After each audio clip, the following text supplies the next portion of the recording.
Hello student, આગળ જે કંઈ ભણેલા છીએ એનું હોમવર્ક થઈ ગયું હશે. આપણે પ્રકરણ 2માં વિકાસના નિર્દેશકો એમાં સૌથી પહેલો નિર્દેશક રાષ્ટ્રીય આવકનો વૃદ્ધિ દર. રાષ્ટ્રીય આવકનો વૃદ્ધિ દર એટલે શું, કેવો રાષ્ટ્રીય આવકમાં કેવો વધારો થાય, તો આર્થિક વિકાસ કઈ રીતે થયેલો છે, બધું જ ડિટેલમાં ભણી ગયા. આ પ્રકારનું આખું એક કોષ્ટક પણ જોયું. વાસ્તવિક રાષ્ટ્રીય આવક અને નાણાકીય રાષ્ટ્રીય આવક પાયાના વર્ષના સંદર્ભમાં કઈ રીતે ગણતરી થાય એ પણ ઉદાહરણ સાથે બહુ સરસ રીતે જોઈ લીધું છે.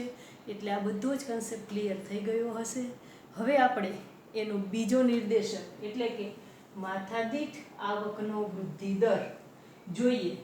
રાષ્ટ્રીય આવકનો વૃદ્ધિ દર વિકાસનો પહેલો નિર્દેશક હતો અને એમાં આપણે શરૂઆતમાં એ જ વસ્તુ જોઈ હતી કે ભાઈ કોઈ પણ દેશે વિકાસ કર્યો છે એવું ક્યારે કહેવાય, તો એની વાસ્તવિક રાષ્ટ્રીય આવકમાં લાંબા ગાળાનો વધારો થાય સતત, તો એ દેશે વિકાસ કર્યો છે. તો એ જ સંદર્ભમાં માથાદીઠ આવકનો વૃદ્ધિ દર વિકાસના નિર્દેશકમાં, તો એમાં પણ એ જ વસ્તુ છે કે ભાઈ કોઈ પણ દેશમાં પ્રજાની કે લોકોની વાસ્તવિક માથાદીઠ આવકમાં સતત વધારો થાય. વાસ્તવિક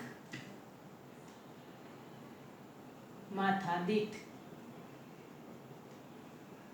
આવકમાં સતત વધારો થાય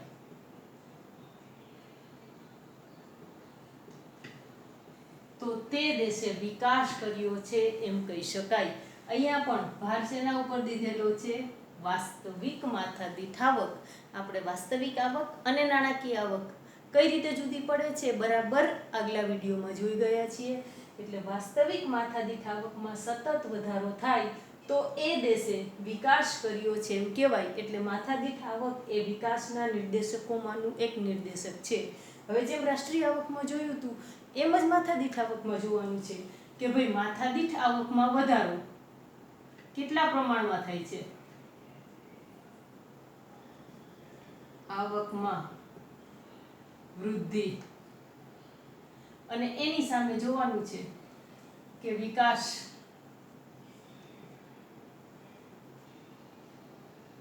ના દરમાં વૃદ્ધિ.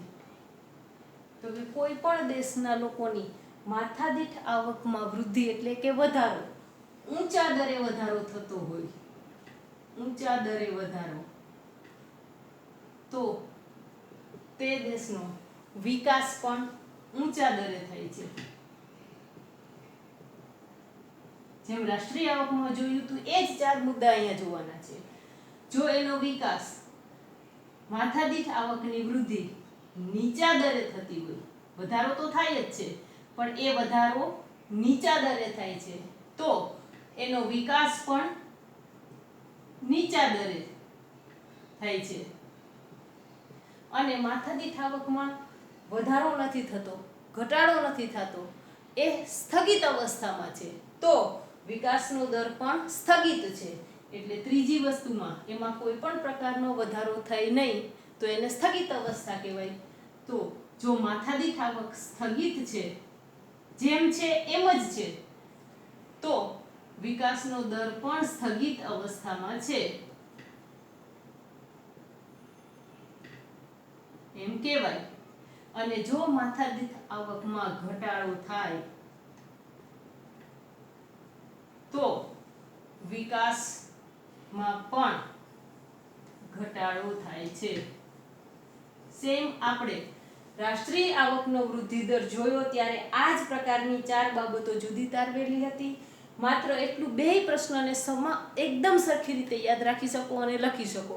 માત્ર રાષ્ટ્રીય આવકની જગ્યાએ લખી નાખવાનું છે માથાદીઠ આવક, અને પછી આ 4 બાબત બંનેમાં સેમ છે. અહીંયા માથાદીઠ આવક શબ્દ છે, એમાં રાષ્ટ્રીય આવક શબ્દ હતો.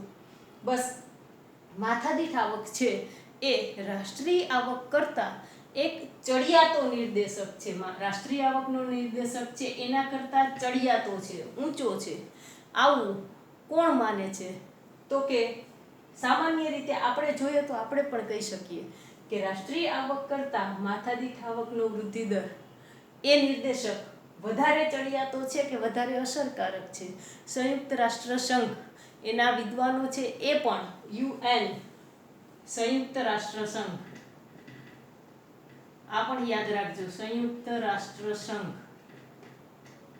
એના વિદ્વાનોએ પણ માથાદીઠ આવક કરતા,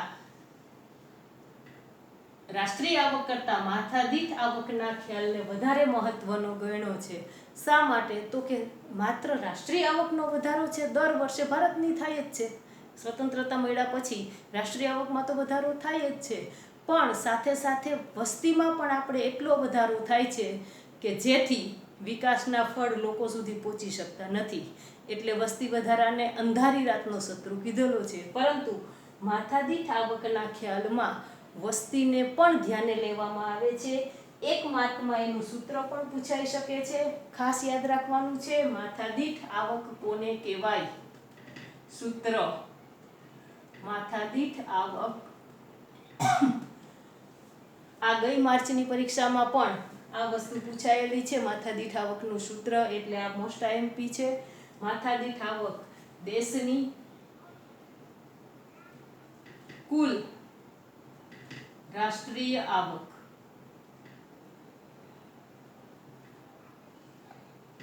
એને દેશની કુલ વસ્તીથી ભાગવાની છે.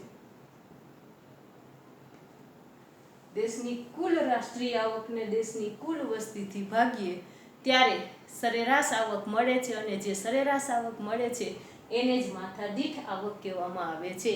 અને એટલા માટે રાષ્ટ્રીય આવકની જે મર્યાદા હતી વસ્તી, તો એ મર્યાદા આમાંથી દૂર થઈ જાય છે, કારણ કે રાષ્ટ્રીય આવકમાં વધારો થાય છે, સાથે સાથે કુલ રાષ્ટ્રીય આવકને વસ્તી વડે ભાગવાથી જે મળે છે માથાદીઠ આવક છે.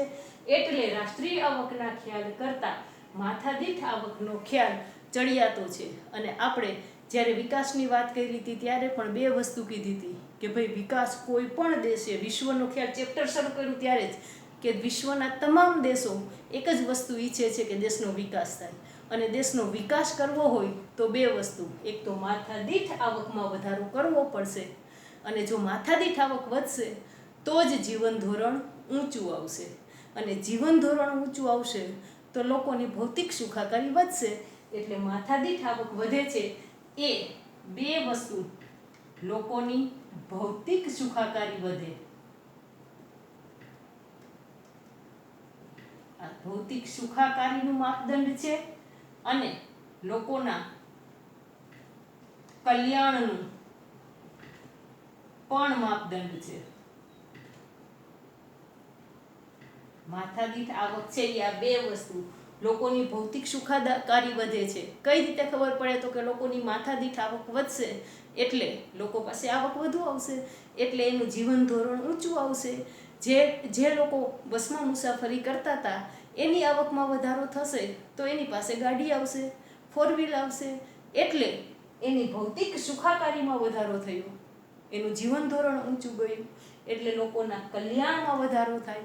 એટલે માથાદીઠ આવક છે એ ભૌતિક સુખાકારી અને લોકોના કલ્યાણ માપવા માટેનો પણ યોગ્ય માપદંડ છે.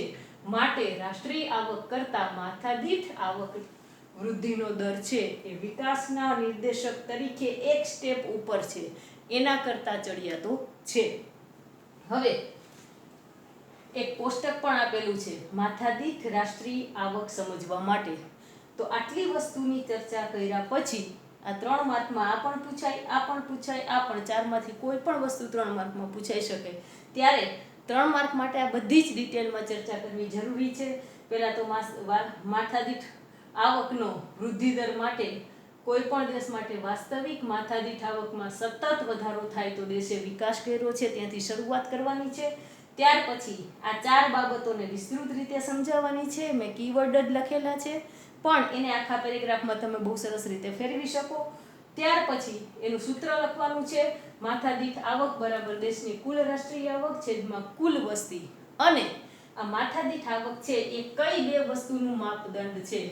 તો કે લોકોની ભૌતિક સુખાકારી વધે છે અને લોકોનું કલ્યાણ વધે છે, એ માપવા માટેનું આ સારામાં સારું માપદંડ છે.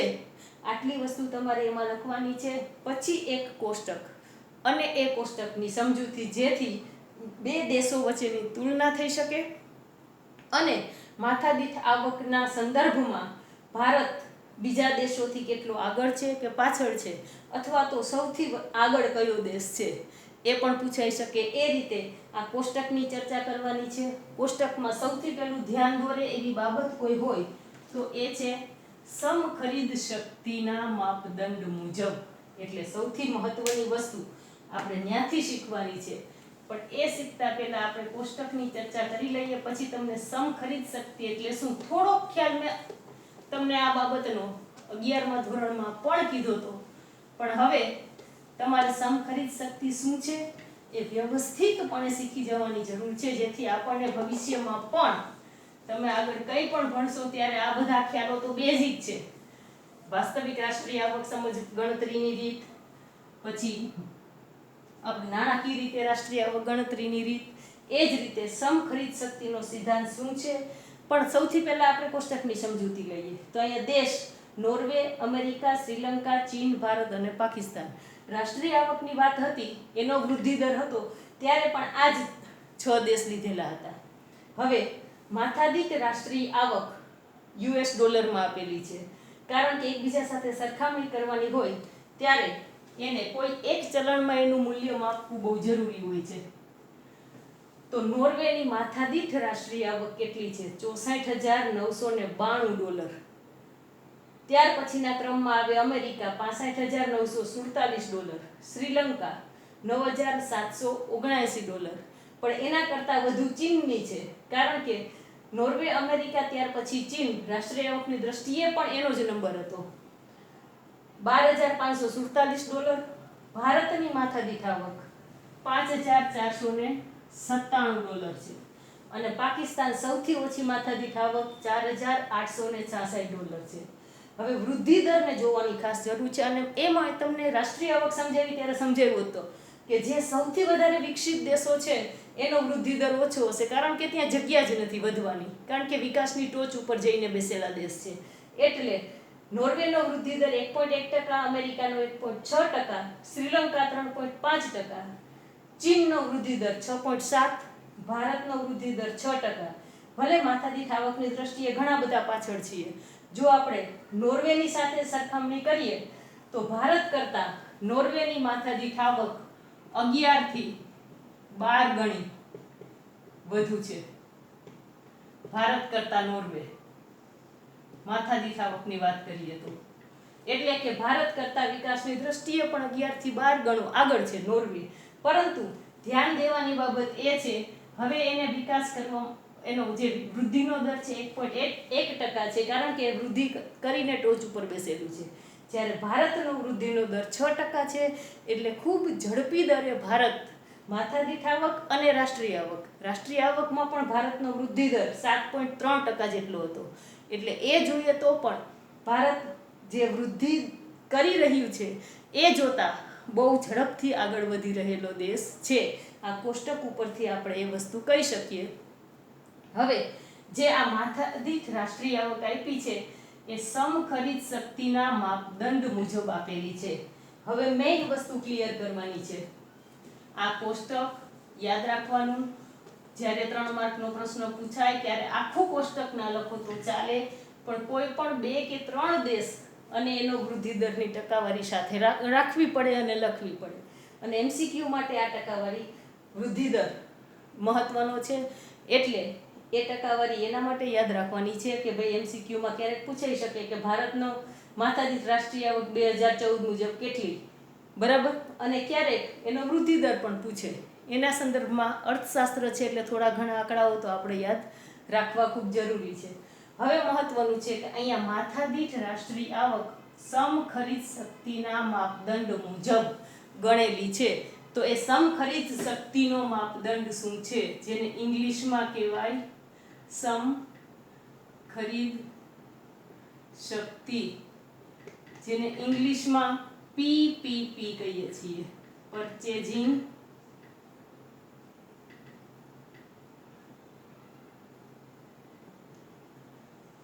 Power parity. આ પરચેઝિંગ પાવર પેરિટી પીપીપી એટલે કે સમખરીદ શક્તિનો સિદ્ધાંત કઈ રીતે શોધી શકાય કે આ પરચેઝિંગ પાવર પેરિટી શું છે?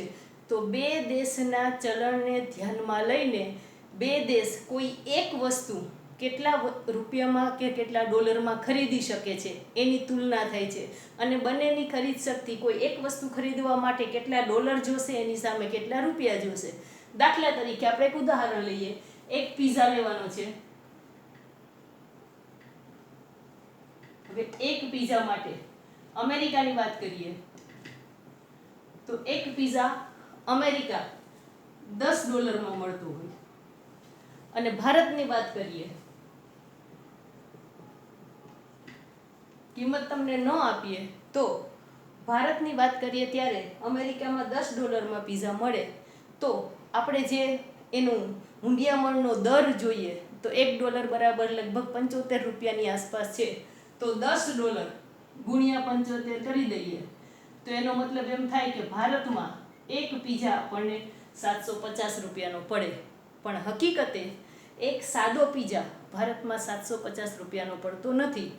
તો પછી આ પરચેઝિંગ પાવર પેરિટી સમખરીદ શક્તિનો સિદ્ધાંત મુજબ ભારતમાં એ પીઝા કેટલાનો પડે એ જોવો બહુ મહત્વનો છે. અને એ જ ભેદ છે. મેં તમને જે આ ચેપ્ટરની શરૂઆત કરી હતી ત્યારે કીધું હતું કે ભાઈ સૌથી મોટી ઇકોનોમી ધરાવતા 10 દેશોમાં ભારતનું સ્થાન શું છે અને એ જીડીપીના સંદર્ભમાં 1 થી ટોપ 10 દેશ હતા એમાં ભારતનું સ્થાન 5મું હતું. પરંતુ આ પીપીપી સમખરીદ શક્તિના સિદ્ધાંત મુજબ પણ આવા ટોપ 10 દેશની યાદી બનાવવામાં આવે અને એ 5મા સ્થાનને બદલે એમાં ભારતનું સ્થાન 3જું છે. એમાં પહેલું સ્થાન ચીનનું છે, પછી અમેરિકા આવે છે અને પછી ભારત આવે છે. જ્યારે જીડીપીના સંદર્ભમાં સૌથી પહેલું અમેરિકા, પછી ચીન અને પછી ભારત હતું. તો આ પીપીપી છે એ સમજવું એના સંદર્ભમાં પણ બહુ મહત્વનું છે. હવે 750 રૂપિયા છે પરંતુ ભારતમાં હકીકતે કેટલાનો પીઝા મળે છે? આ તો આપણે એના ટ્રેડિંગના ભાવ છે એના સંદર્ભમાં આપણે $ને 75 થી ગુણી દીધા છે. પણ ભારતમાં એક સામાન્ય પીઝાની કિંમત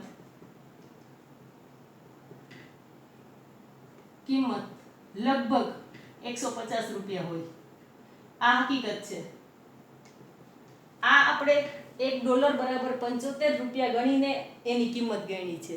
પણ હકીકતે ભારતમાં 750 નો પીઝા 750 રૂપિયા હોવા જોઈએ પણ એ છે નહીં. જો આ ડોલરની કિંમત ગણીએ તો ભારતમાં એ પીઝાની કિંમત 150 રૂપિયા છે. હવે પીપીપી શોધવા માટેનું જે સૂત્ર છે પીપીપી રેટ માટે, તો એના માટે P1/P2. હવે અહીંયા આ ભારતની જે કિંમત છે એને P1 કહેવાની છે અને અમેરિકાની જે કિંમત છે ડોલર એ P2 છે. એટલે P1/P2 આ છે અમેરિકાની કિંમત. સૌથી ભારતની કિંમત છે એ P1 છે અને અમેરિકાની જે કિંમત છે આ ડોલર એ P2 છે. તો P1 એટલે 150/P2 એટલે 10 બરાબર 15. તો પીપીપી રેટ $1 બરાબર 15 રૂપિયા આવ્યો, નહીં કે $1 બરાબર 75 રૂપિયા. આ નથી, આ છે. આ 75 રૂપિયા છે એ શું છે? ટ્રેડિંગ રેટ છે, હુંડિયામણનો દર. ટ્રેડિંગ રેટ આ 75 રૂપિયા છે. પણ જ્યારે પીપીપી સમખરીદ શક્તિના સિદ્ધાંતની વાત કરીએ ત્યારે $1 બરાબર 75 રૂપિયા. એટલે કોઈ પણ એક જ સેમ વસ્તુ અમેરિકામાં લેવી હોય ત્યારે $1 જોઈએ, અમેરિકાનો $1 જોઈએ એક વસ્તુ સેમ ખરીદવા માટે, અને ભારતને એના બદલામાં 15 રૂપિયા જોઈએ. આપણે આ પીઝાની કિંમત દ્વારા આખી ગણતરી કરેલી છે. એટલે સમખરીદ શક્તિના સિદ્ધાંત મુજબ આ માથાદીઠ આવક ગણવામાં આવેલી છે અને જે દેશની જીવન ધોરણ ઊંચું હોય છે ત્યાં વસ્તુઓ મોંઘી હોય છે તો સમખરીદ શક્તિના સિદ્ધાંત મુજબ એનું સ્થાન પણ બદલાય છે. જીડીપીના સંદર્ભમાં ટોપ 10 દેશ, એ જ રીતે સમખરીદ શક્તિના સિદ્ધાંતમાં પણ ટોપ 10 દેશ અલગ અલગ રીતે જોવા મળે છે. કેમ કે ભારતમાં કોઈ એક મકાન છે એ ભાડે લેવું હોય તો બહુ તો નાનું ગામડું હશે તો 2000 હશે, એનાથી મોટું હશે તો 5000, 7000, 10000. પરંતુ એવું જ એક મકાન જ્યારે અમેરિકામાં ભાડે રાખવું હશે તો એની કિંમત ઘણી બધી ઊંચી હશે, કારણ કે ત્યાં ફેસિલિટી અને જીવન ધોરણ ઊંચું હોય છે. એટલે સમખરીદ શક્તિનો સિદ્ધાંત આ બધા જ સંદર્ભમાં લાગુ પાડવો બહુ જરૂરી છે. આ પીપીપી રેટ કોણ બહાર પાડે છે? તો કે world bank. World bank PPP rate બહાર પાડે છે અને આ પીપીપી રેટ એ વ્યાજના દરની જેમ મન પડે ત્યારે બદલી શકતા નથી. ક્યારેક 6 મહિને, ક્યારેક વર્ષે, ક્યારેક 2 વર્ષે પીપીપી રેટ બદલાતા હોય છે. 2018 મુજબ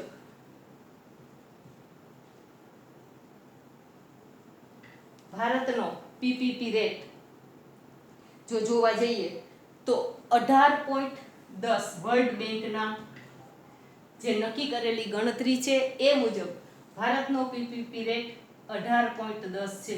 એનો મતલબ કે $1 બરાબર ભારતના 18.10 રૂપિયાને 10 પૈસા થાય છે.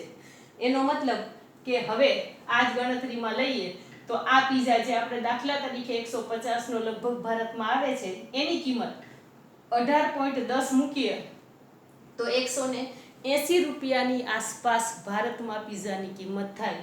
જો અમેરિકામાં પીઝા $10નો મળતો હોય તો એ ભારતમાં પીઝાની કિંમત 180 રૂપિયા. કારણ કે આ વર્લ્ડ બેંક બહાર પાડે છે અને એણે 2018 મુજબ ભારતનો પીપીપી રેટ સમખરીદ શક્તિના સિદ્ધાંત મુજબનો રેટ 18.10. એ જ રીતે જુદા જુદા દેશ અને જુદા જુદા દેશની ખરીદ શક્તિ સમખરીદ શક્તિના સિદ્ધાંત મુજબ ગણી શકાતી હોય છે, જોઈ શકાતી હોય છે. આ આખી ગણતરી તમને માત્ર અને માત્ર સમખરીદ શક્તિનો સિદ્ધાંત શું છે એ સમજાવવા માટે બતાવેલી છે. એટલે ખાસ આ ગણતરી નોટ કરી લેજો અને યાદ પણ રાખજો. હવે આપણે માથાદીઠ આવકનો વૃદ્ધિ દર એની વિશેની બધી જ બાબતો શું છે એ સમજી ગયા, કોષ્ટક સમજી ગયા અને સમખરીદ શક્તિનો સિદ્ધાંત શું છે એ પણ સમજી ગયા છીએ. હવે એની મર્યાદાઓ સમજવાની છે.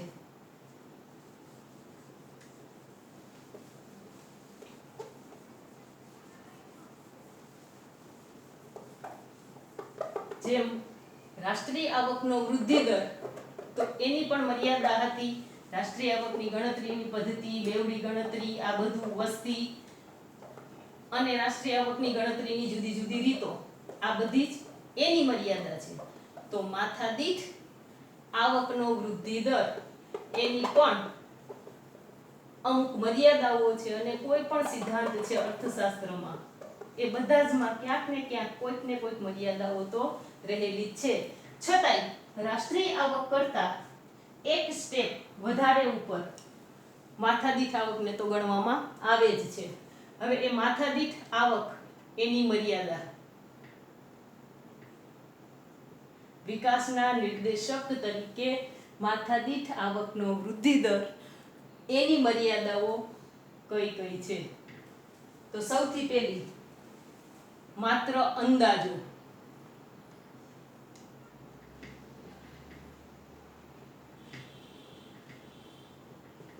સૌથી પહેલી મર્યાદા છે અને બહુ મહત્વની છે. માત્ર અંદાજો એટલે શું? આપણે માથાદીઠ આવકને શોધવા માટે શું કીધું? દેશની કુલ રાષ્ટ્રીય આવક છેદમાં દેશની વસ્તી વડે ભાગવાની વાત છે. તો રાષ્ટ્રીય આવક તો દર વર્ષે આપણે ગણીએ છીએ, પરંતુ દેશની વસ્તી તો દર 10 વર્ષે ગણાય છે. તો પછી દર વર્ષે માત્ર અંદાજ જ લગાડવામાં આવે છે કે વસ્તીમાં વધારો કેટલો થયો. છેલ્લી વસ્તી ગણતરી 2011માં થઈ હતી. હવે વસ્તી ગણતરી શરૂ થવાની હતી, પણ આ કોવિડને લઈને એ બધું અટકી ગયું છે. પરંતુ 2012માં, 2013માં, 2014માં, 2015માં વસ્તી ગણતરીના આંકડા લીગલી મળતા નથી, એનો માત્ર અંદાજ જ કાઢવાનો હોય છે. માટે અહીંયા મુખ્ય બે વસ્તુ છે. રાષ્ટ્રીય આવક દર વર્ષે ગણાય,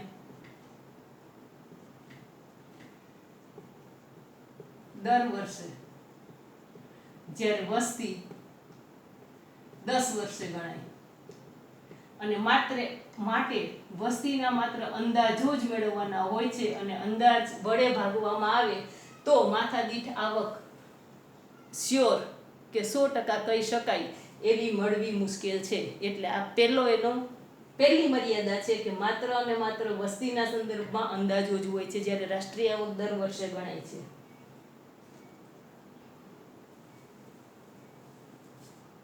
બીજો મુદ્દો, માથાદીઠ આવક ગણવાની મુશ્કેલી. જે મુશ્કેલી રાષ્ટ્રીય આવકમાં હતી ગણતરીની, કારણ કે રાષ્ટ્રીય આવકમાં તો બેવડી ગણતરી ને કર ટાળો ને કર ચોરી ને કાળું નાણું એ ઘણી બધી મુશ્કેલી હતી.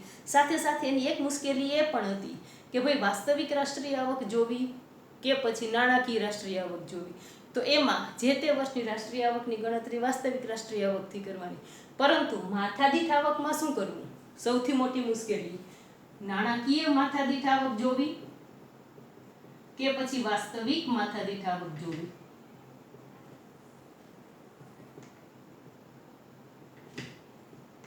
આ સૌથી મોટો પ્રશ્ન થાય છે અને એટલા માટે એ પણ એની એક મર્યાદા છે.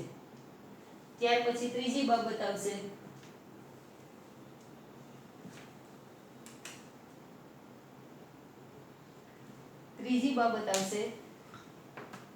માત્ર સરેરાશ દર્શાવે છે.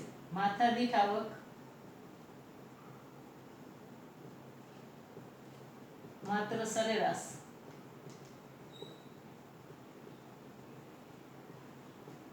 ધારો કે અહીંયા કીધું છે ને 2014 મુજબ ભારતની માથાદીઠ આવક $5,497 છે. તો શું ભારતની માથાદીઠ આવક મારી પણ $5,497 છે? એક ઝૂંપડામાં રહેનારી વ્યક્તિ એની પણ $5,700 છે અને મુકેશ અંબાણીની પણ 5,497 છે. આ માથાદીઠ આવક શું કીધું? દેશની કુલ રાષ્ટ્રીય આવક છે એને કુલ વસ્તી વડે ભાગી નાખો એટલે જે મળે એ માથાદીઠ આવક છે. તો મેઇન વસ્તુ એ જ છે કે માથાદીઠ આવક છે એ માત્ર કુલ આવકને કુલ વસ્તી વડે ભાગીને સરેરાશ કાઢી નાખવાની આવે છે. પરંતુ જો આવકની અસમાન વહેંચણી થઈ હોય તો હકીકતે ગરીબ અતિશય ગરીબ હોય છે અને અમીર છે એ આના કરતાં પણ અનેક ગણી વધુ આવક મેળવતા હોય છે. મુઠ્ઠીભર અમીરો હોય એ તો નોર્વેમાં માથાદીઠ આવક છે એના કરતાં વધુ આવક મેળવતા હોય. માટે માથાદીઠ આવક માત્ર સરેરાશ દર્શાવે છે. માથાદીઠ આવક માત્ર સરેરાશ દર્શાવે છે. ચોથો મુદ્દો, સરખામણી કરવી મુશ્કેલ.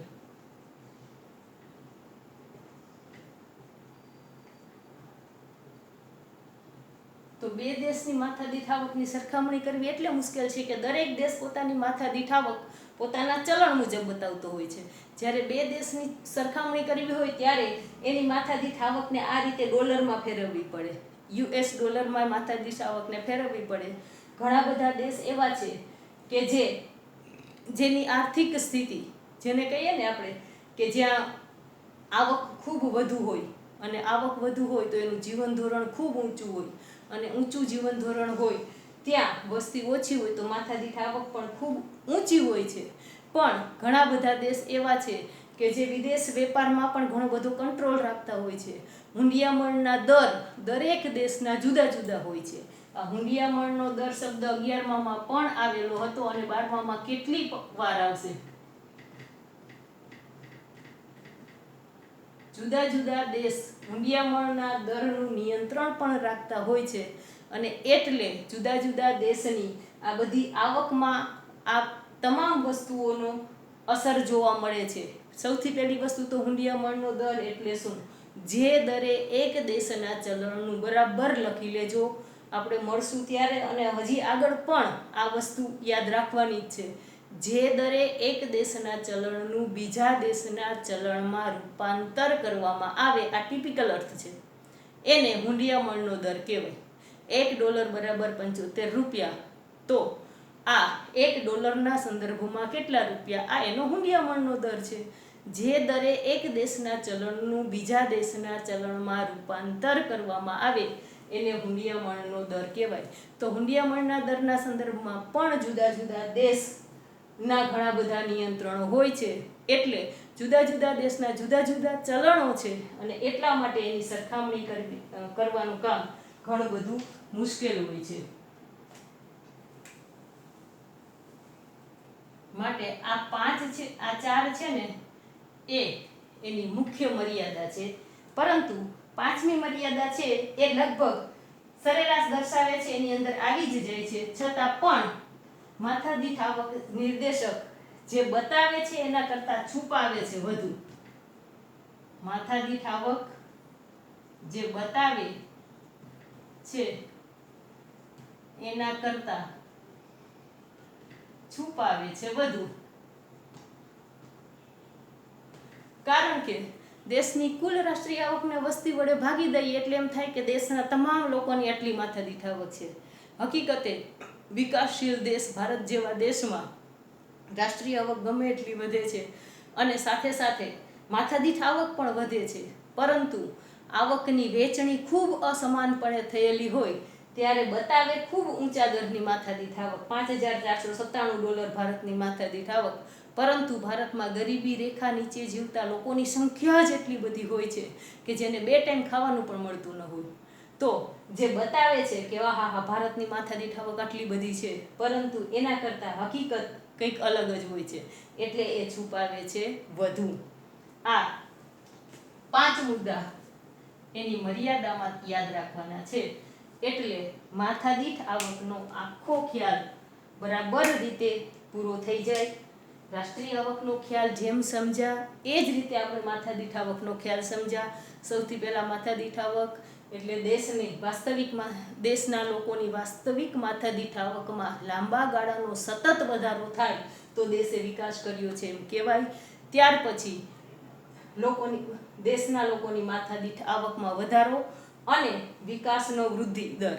આના 4 કીવર્ડ મુદ્દા કે ભાઈ માથાદીઠ આવકમાં ઊંચા દરે વધારો થાય તો વિકાસ પણ ઊંચા દરે વધે છે, માથાદીઠ આવકમાં નીચા દરે વધારો થાય તો વિકાસ પણ નીચા દરે થાય છે, માથાદીઠ આવક સ્થગિત હોય તો વિકાસ પણ સ્થગિત હોય છે, અને માથાદીઠ આવકમાં ઘટાડો થાય તો દેશનો વિકાસ પણ ઘટે છે. આ વસ્તુ રાષ્ટ્રીય આવકમાં જેમ જોઈતી એમ જ બરાબર સમજી લીધા. ત્યાર પછી આપણે આખો આ કોષ્ટક સમજી લીધું, સમખરીદ શક્તિનો સિદ્ધાંત સમજી લીધો, નોર્વેની માથાદીઠ આવક અને ભારતની માથાદીઠ આવકની તુલના કરી લીધી, અને નોર્વે કરતાં ભારતની માથાદીઠ આવક 10 થી 12 ગણી ઓછી છે, એટલે કે નોર્વેનો વિકાસ એના કરતાં એટલો બધો વધુ છે. પરંતુ વૃદ્ધિ દરની સરખામણી કરીએ તો નોર્વેમાં હવે જગ્યા જ નથી વૃદ્ધિ વધવાની, એટલે 1 થી 2% આસપાસ થાય, એટલે 1.1% છે, જ્યારે ભારતનો વૃદ્ધિ દર 6% જેટલો છે. એટલે ઝડપથી રાષ્ટ્રીય આવક અને માથાદીઠ આવકની વૃદ્ધિ કરી રહેલો દેશ છે. ત્યાર પછી સમખરીદ શક્તિનો સિદ્ધાંત પીઝાનું ઉદાહરણ આપીને તમને આખી વસ્તુ સમજાવી. પીપીપી રેટ કઈ રીતે નીકળે છે, વર્લ્ડ બેંક દ્વારા આ પીપીપી રેટની ગણતરી થાય છે. બધા જ દેશનો પીપીપી રેટ કાઢે છે. 2018 મુજબ ભારતનો પીપીપી રેટ 18.10 છે. આ બધી એક સાઈડ માહિતી હતી આને સમજવા માટે. અને ત્યાર પછી આપણે એની 5 મર્યાદાઓ જોઈ. માત્ર અંદાજ છે, કારણ કે વસ્તી દર 10 વર્ષે ગણાય છે, માટે વસ્તીના આંકડાનો અંદાજ જ લેવો પડે છે. એ પહેલી મર્યાદા. માથાદીઠ આવક ગણવાની મુશ્કેલી છે. નાણાકીય આવક ગણવી કે વાસ્તવિક માથાદીઠ આવક ગણવી. માથાદીઠ આવક માત્ર એક સરેરાશ દર્શાવે છે, કારણ કે દેશની કુલ આવકને કુલ વસ્તી વડે ભાગી દઈએ છીએ. એટલે ગરીબ માણસ અને અમીર માણસ બંનેની માથાદીઠ આવક સરખી ક્યારેય હોતી નથી. સરખામણી કરવી મુશ્કેલ હોય છે, કારણ કે દરેક દેશના ચલણો જુદા જુદા હોય છે, અને માથાદીઠ આવક જે બતાવે છે એના કરતાં છુપાવે છે વધુ, કારણ કે બધાની આટલી માથાદીઠ આવક હોતી નથી. જો આવકની વહેંચણી વધુ અસમાન રીતે થઈ હોય તો ગરીબી રેખા નીચે જીવતા લોકોની સંખ્યા ખૂબ વધારે હોય છે, જ્યારે મુઠ્ઠીભર અમીરો છે એ રાષ્ટ્રીય આવકની મોટો ભાગ પોતાની પાસે રાખતા હોય છે. એટલે અહીંયા માથાદીઠ આવકનો વૃદ્ધિ દર આખો 3 માર્કનો પ્રશ્ન બહુ સરસ રીતે પૂરો થાય છે. એની અંદરથી નાના 1-2 માર્કના પ્રશ્નો પણ પૂછાઈ શકે, એ રીતે પણ તૈયારી કરવાની છે. હવે પછી આપણે જોશું જીવનની ભૌતિક ગુણવત્તાનો આંક. ત્યાં સુધી મેં જે કરેલું હતું બોર્ડ વર્ક એ બરાબર આપણી નોટમાં લખાઈ જાય, બરાબર સમજાઈ જાય. 1 વાર નહીં તો 2 વાર નહીં તો 3 વાર, ન સમજાય ત્યાં સુધી વિડીયો વારંવાર જુઓ. અત્યારે સ્કૂલ ટ્યુશન કરી તમારે માત્ર શાંતિથી બેસીને ભણવાનું છે. મારી સાથે બધું કરતા રહેજો. બસ મારી સાથે રહ્યો અને ભણો. અને બાકીનો સમય મજા કરો. નમસ્તે.